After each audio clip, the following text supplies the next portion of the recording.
Hello à toi, bienvenue dans cette vidéo. Donc ici, je viens te parler de la Trinité en astrologie, donc de ton soleil, de ta lune et de l'ascendant. On parle beaucoup dans une carte du ciel du soleil, tout le monde connaît son soleil en général. Et voilà, c'est très important pour moi de pouvoir clarifier aujourd'hui ces deux autres codes importants qui sont la lune et l'ascendant dans ta carte du ciel. Donc on va aller voir tout ça. Donc, ta trinité, c'est ce qui est ton essence. C'est vraiment ton trio gagnant. C'est le trio le plus important, les trois codes les plus importants de ta carte du ciel. Donc, en général, on connaît bien son soleil, comme je le disais. L'ascendant, on l'a déjà expérimenté normalement. Et la lune, en général, on est dedans, mais on ne sait pas trop ce que c'est. Donc, je vais un peu venir clarifier tout ça. Donc, ces trois codes créent vraiment qui tu es. C'est ta personnalité avec des énergies qui peuvent être totalement différentes. Donc, tu peux avoir un soleil en bélier, une lune en poisson et un ascendant capricorne.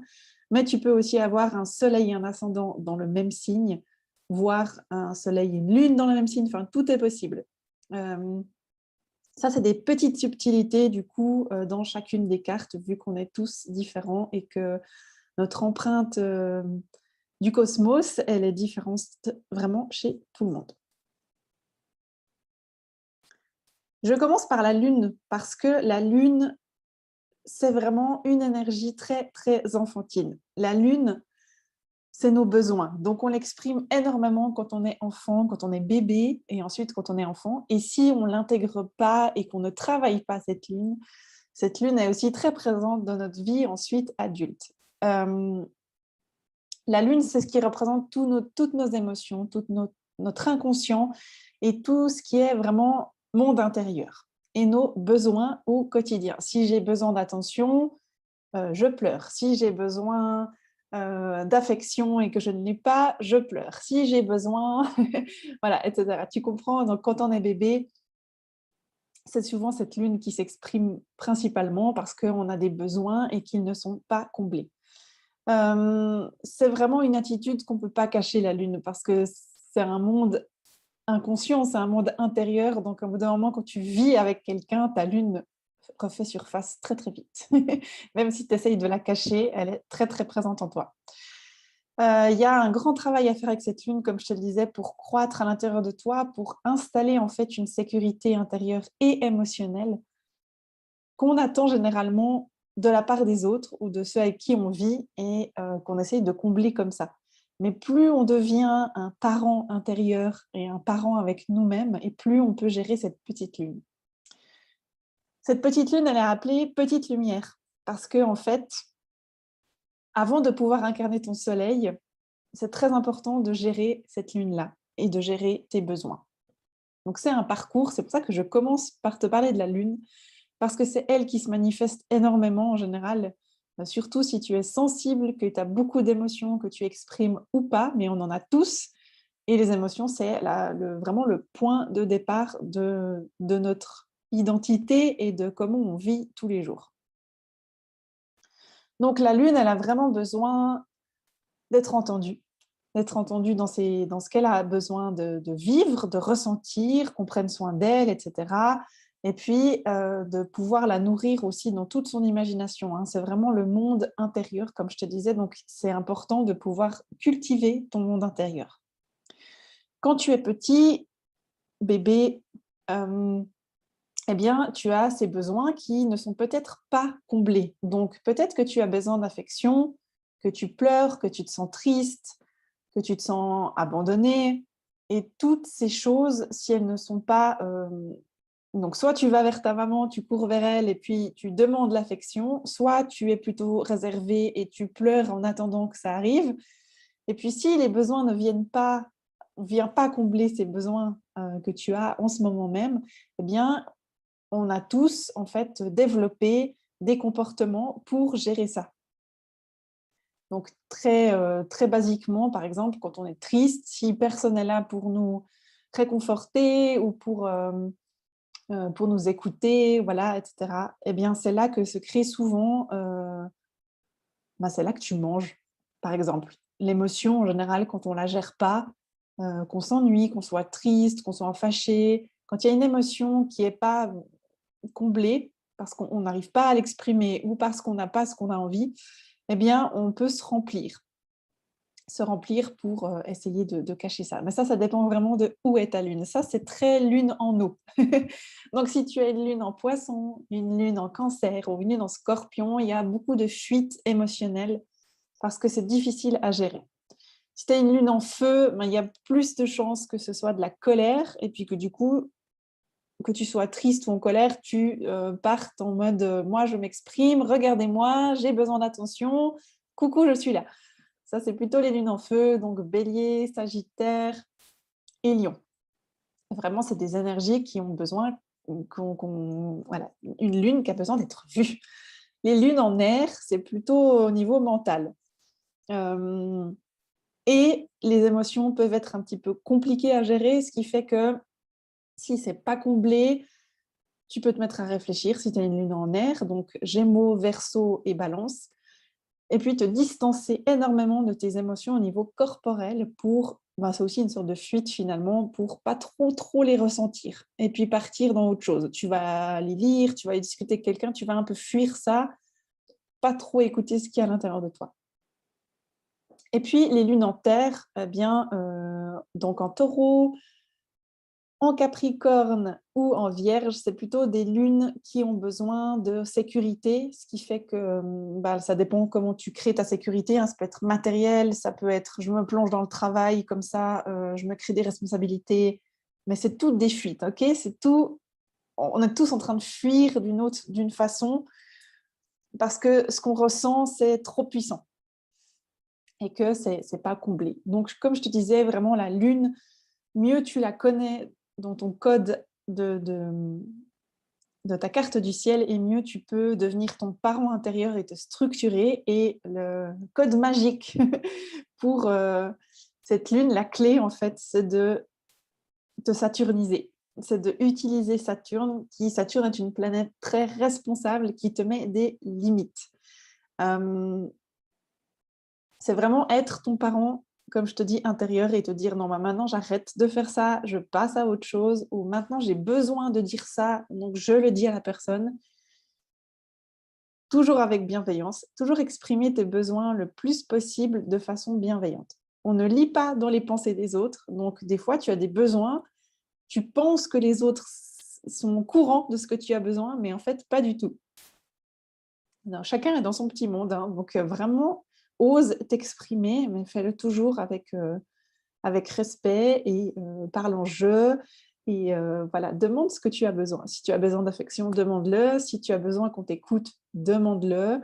Et demande pas toujours non plus à la même personne, ok? Parce que, par exemple, ton conjoint, ta conjointe, elle ne peut pas être tout pour toi. Donc, tu peux avoir des amis, tu peux avoir des parents qui t'écoutent, tu peux avoir des collègues qui sont très ouverts et qui t'écoutent, etc. Voilà. Mais ça dépend vraiment de quoi tu as besoin. Ensuite, dans la Trinité, ce qui est très important, c'est l'ascendant. L'ascendant, il est vraiment tout à l'est de ta carte du ciel. Et en fait, quand tu arrives au monde, quand tu t'incarnes, hein, quand tu arrives sur Terre, tu arrives dans cette énergie d'ascendant. L'ascendant, c'est ta première énergie que tu découvres. Alors, elle est souvent un petit peu chaotique parce que c'est le premier signe du zodiaque, finalement, que tu appréhendes, vu que tu entres dans la roue du zodiaque. Hein. On entre par l'est, c'est la maison 1, et après, il y a toutes les autres. Et tu commences par vivre cette énergie-là. C'est comme ça aussi que toi, tu te représentes le monde. Et quand tu vis une nouvelle étape dans ta vie, un nouveau projet, etc., tu, en général, commences toujours par utiliser cette énergie-là. Et vraiment, elle est à connaître parce qu'elle n'est pas du tout facile à comprendre. En fait, tu es vraiment venu pour l'expérimenter un maximum, pour apprendre de cette énergie. On dit que c'est vraiment une énergie dans l'astrologie karmique, hein, que tu es vraiment venu expérimenter un maximum pour la maîtriser, ou en tout cas pour la gérer un maximum. Donc les premières années de ta vie, peut-être tu as déjà entendu l'ascendant, on dit qu'on le vit le mieux, enfin qu'il se dévoile à 30 ans, mais en fait pas du tout, tu l'as déjà expérimenté, hein, c'est ton ascendant vu que tu entres dans ton ascendant. Le truc, c'est qu'on le vit en général dans les basses vibrations, puisque chaque signe a une haute et une basse vibration, comme toutes les planètes aussi. Et puis, en général, on part avec les basses vibrations, c'est-à-dire qu'on se polarise dans une énergie un peu plus, voilà, plus basse et plus difficile à intégrer. Et puis, on dit en fait qu'il se révèle à 30 ans parce qu'à 30 ans, tu as déjà vécu 30 ans de vie. Donc, en général, si tu t'observes un petit peu, eh bien, c'est une énergie que tu as déjà commencé à comprendre et que tu l'as déjà bien expérimenté. À 30 ans, on a le retour aussi de Saturne, ce qui fait que souvent, on se prend des murs à ce moment-là. Hein, il y a des grosses épreuves de vie si on n'est pas aligné. Et puis l'ascendant, il vient jouer un rôle ici parce que du coup, c'est lui qui va nous aider principalement aussi à avancer. L'ascendant, pour moi, c'est un pont. Hein, donc, on parle de la Lune. Si on maîtrise notre Lune, on passe par l'ascendant. On fait un petit pont. On commence à comprendre notre ascendant et après, on peut vraiment briller et rayonner un maximum dans notre soleil. C'est vraiment pas une énergie qui est là naturellement. Elle est là, tu dois vraiment aller la chercher. Hein, tu dois comprendre. Si par exemple, tu es ascendant Lion et que tu vois des lions qui rayonnent, qui sont là, qui créent, qui sont à fond, qui sont confiants, et que toi, tu as un ascendant Lion, tu te dis, mais comment ils font? Moi, j'arrive pas à faire ça. Je sais pas. Moi, j'ai un ascendant Capricorne. J'admire les gens qui sont très organisés. J'ai été dans une période très basse de l'énergie Capricorne, à trop planifier. Et maintenant, je ne trouve plus ma façon d'être, de faire, parce que j'ai trop vécu l'énergie en basse vibration. Et donc, je suis toujours en train d'apprendre et j'admire les gens qui sont là avec leur to-do list et tout, mais moi, je ne peux plus faire ça. Voilà, si tu veux, on admire ça chez les autres. On se dit, mais comment ils font? Par contre, quand tu rentres dans une nouvelle, comme je te disais, dans une nouvelle expérience, tu démarres l'expérience avec ton ascendant. Donc moi, avec un ascendant Capricorne, c'est très... je suis en recul, j'observe, je regarde ce qui se passe, puis après, je me dévoile. Tu vois, on a un peu tous cette énergie-là de départ. Puis une fois que tu as bien travaillé ta lune, que tu comprends un peu mieux ton ascendant, parce que lui, il prend vraiment du temps à intégrer, mais tu peux déjà faire le petit pont, et bien après, tu arrives à ton soleil. Et ton soleil, c'est vraiment ton rayonnement. Tu vois, le soleil, c'est ton rayonnement pur, c'est la joie, c'est tout ce que tu kiffes faire, et puis que tu intègres et que tu exprimes le plus souvent possible dans ta vie. On fait toujours des liens vraiment entre les trois. Hein. Tu es dans ta lune, tu es dans ton ascendant, tu es dans ton soleil. On fait vraiment un parcours pour moi entre les trois pour avoir expérimenté et avoir observé ça, en tout cas chez moi. Eh bien, on est vraiment dans ces énergies. Comment dire, on fait un chemin tout le temps entre ces trois énergies-là. Souvent, le soleil, il est quand même, il peut être freiné. Ok, ça dépend vraiment déjà de quelle planète il est à côté de lui, avec qui le soleil il est en conversation. C'est-à-dire, il y a des aspects, d'accord. Donc, il peut être freiné, comme la lune et comme l'ascendant aussi. Hein. Mais comme le soleil, on dit que c'est quelque chose qu'on rayonne. Ah, mais moi, je suis taureau, moi, je suis ci, moi, je suis ça. Mais des fois, on ne se reconnaît pas du tout dans cette expression-là. Okay, parce que des fois, alors vraiment sur les réseaux, tout ça, on parle souvent des énergies très, très basiques des signes qui sont souvent pas très jolies ou pas très positives. Hein. Donc le scorpion, il est dark, le lion, il parle que de lui, le taureau, il ne sait pas faire des changements. Voilà, tu vois, si tu lis beaucoup les choses sur l'astrologie, forcément, on a un peu typé les signes comme ça. Et du coup, tu te dis, mais pas du tout, c'est pas du tout moi. Déjà parce que tu n'es pas que ton soleil, hein, comme je viens de l'expliquer, tu es aussi ta lune et ton ascendant, vu que ça teinte tout ça. Hein, c'est vraiment les trois signes, ou en tout cas ces trois codes qui font que tu es qui tu es. Et souvent, le soleil, il y a ça. Et puis, quand on est enfant, le soleil, on l'exprime naturellement. Au tout début de notre vie, on l'exprime vraiment naturellement. Et tout dépend de où, dans quel contexte tu as grandi, comment tu as appris, voilà, ce qui s'est passé à l'école, tout ça fait que des fois, notre soleil, il est freiné et qu'on se dit alors en fait, moi, quand je suis spontanée, quand je rayonne, eh ben, ça ne rentre pas dans les cases. Et puis, quand ça ne rentre pas dans les cases, eh ben, on va se polariser dans notre petite lune qui se victimise et qui se dit « Ok, bon, ben, moi, je vais tout faire comme il faut. Comme ça, émotionnellement, tout le monde m'aime bien, je fais juste, et puis tout se passe bien. » Parce que voilà, c'est ce qui peut arriver, c'est souvent ce qui arrive quand même au cours de notre vie, parce que ça dépend vraiment comment on t'a laissé t'exprimer dans cette énergie-là. Le soleil, c'est vraiment toi, l'expression pure de qui tu es. C'est quand tu sais qui tu es, quand tu joues ton rôle sans qu'on t'ait imposé quelque chose, sans que tu portes des masques, sans que ton ego prenne le dessus. Hein. Le soleil, il y a beaucoup, beaucoup d'ego. Donc, vraiment, il y a une grande observation à avoir avec le soleil.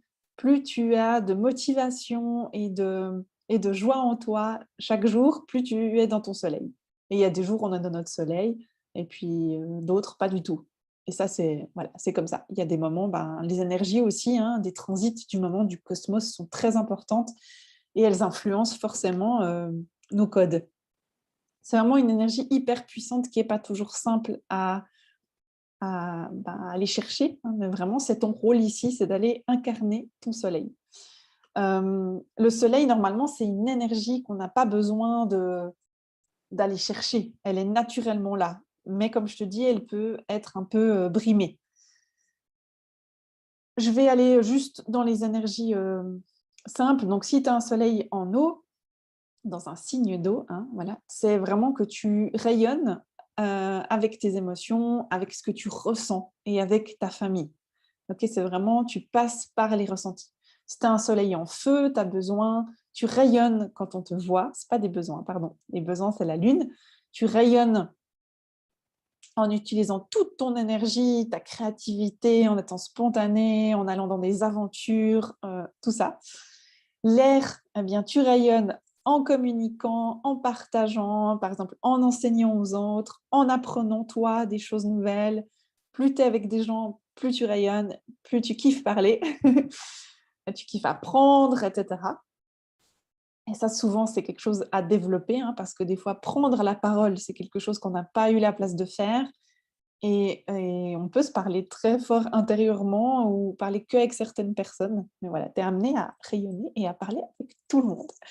Et si tu as un soleil en terre, eh bien, tu rayonnes quand tu crées des choses, vraiment quand tu es souvent dans un travail qui te responsabilise, euh, ou une maman, hein, être maman et te responsabiliser dans ce rôle de maman qui a des valeurs, qui les transmet à ses enfants, qui se crée des ressources en ayant un jardin, etc. Tu vois, ça c'est vraiment rayonner au niveau soleil en terre. C'est très bref parce que je ne peux pas vraiment aller plus loin, parce que je ne veux pas faire tous les signes ici. C'était vraiment pour t'indiquer vraiment la trinité